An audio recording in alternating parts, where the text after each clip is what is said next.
Selalu kita berdoa. Damai sejahtera yang melampaui setiap akal dan pikiran manusia, kiranya menyertai saudara-saudara sekalian di dalam Kristus Yesus Tuhan kita yang hidup itu. Amin. Firman Tuhan buat kita di minggu ke-11 setelah Trinitatis hari ini terambil dari Roma 11 ayat 1 sampai ayat 2a ditambah dengan ayat 29 sampai ayat 32 dikatakan demikian. Sisa Israel. Maka aku bertanya, adakah Allah mungkin telah menolak umatnya? Sekali-kali tidak. Karena aku sendiri pun orang Israel, dari keturunan Abraham, dari suku Benjamin. Allah tidak menolak umatnya yang dipilihnya. Sebab Allah tidak menyesali kasih karunia dan panggilannya. Sebab sama seperti kamu dahulu tidak taat kepada Allah, tetapi sekarang beroleh kemurahan oleh ketidaktaatan mereka. Demikian juga mereka sekarang tidak taat, supaya oleh kemurahan yang telah kamu peroleh, mereka juga akan beroleh kemurahan.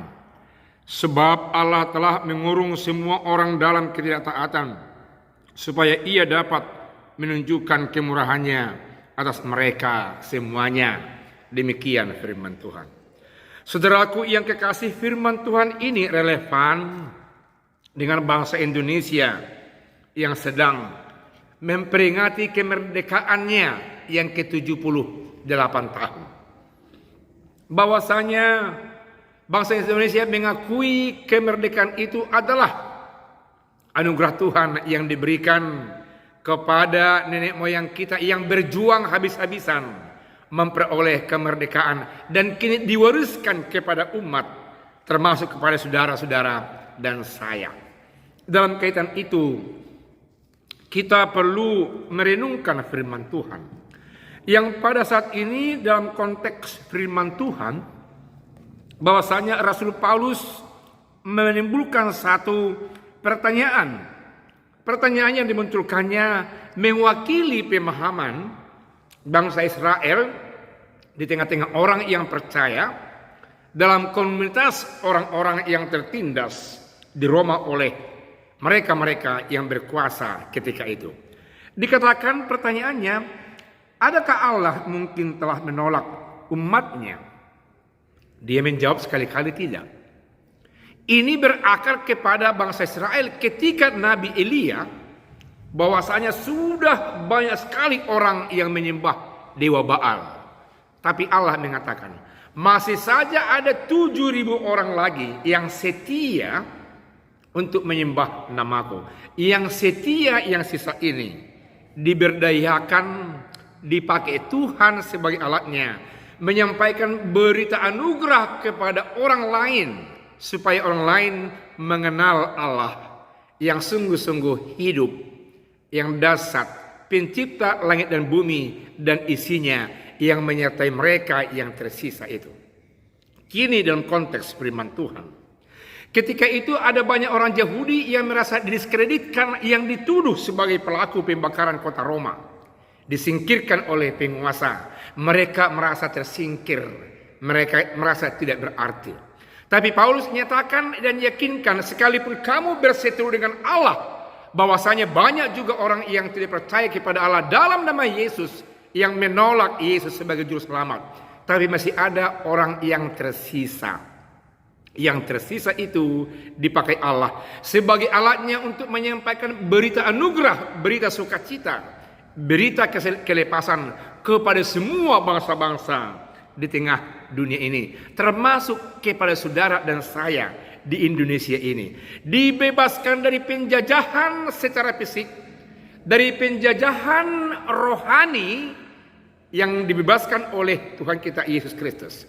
Penjajahan di atas dunia termasuk di bangsa kita terbebas oleh kuasa Allah, diberikan perjuangan yang begitu bersemangat oleh nenek moyang kita, dan mereka memperolehnya, dan kita sekarang mewarisinya.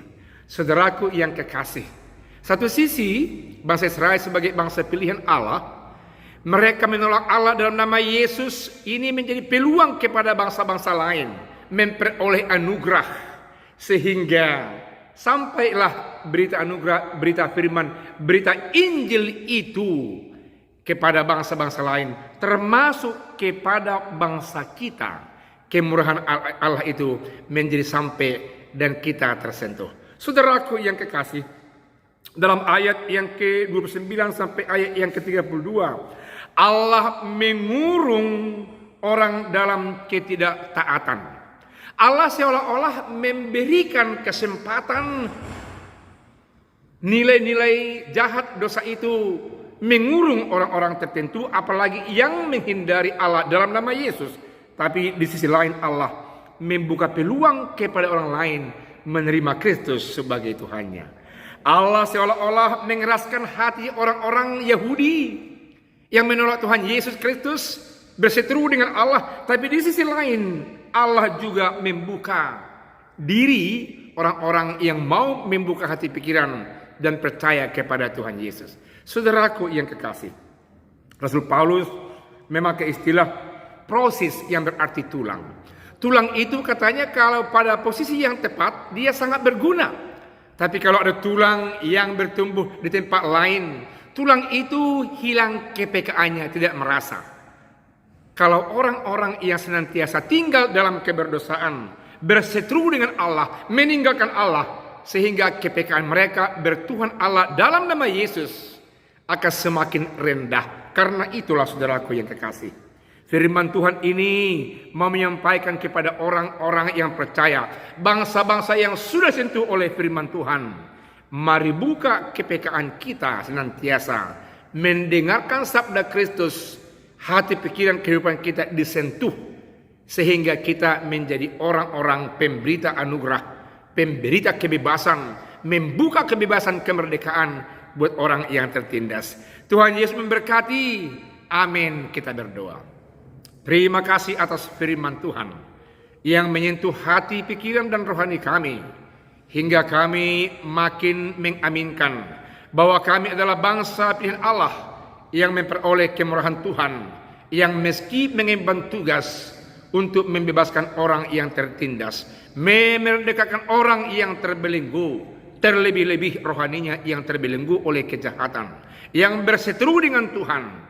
Lewat kuat kuasa Roh Kudus-Mu pakai kami membebaskan itu, agar nama Tuhan dikobarkan. Dalam nama Yesus kami berdoa. Amin.